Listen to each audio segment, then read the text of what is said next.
Hello guys, in this video I'm going to show you how to buy Bitcoin on Revolut. So basically you just have to open the application, then go to the crypto tab, which is going to be on the bottom of the screen right here.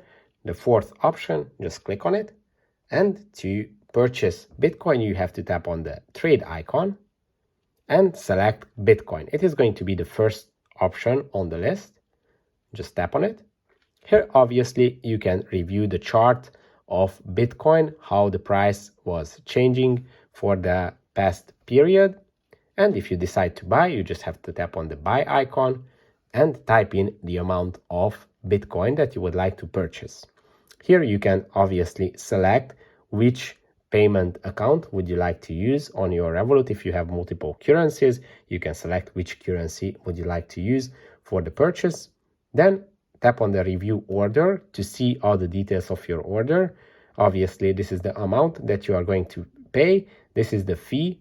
Obviously, this doesn't really make sense to buy such a little amount because more than half of it would be the fee. But obviously, if you buy a larger amount, this fee is usually not changing. So it would be the same amount if I would buy 10 times more.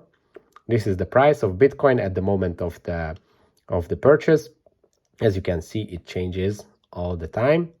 And if you are happy with this order, you can just tap on confirm and the Bitcoin is going to be in your wallet on Revolut. That's it for this video. If it was helpful for you, please consider sending a super thanks donation. Bye bye.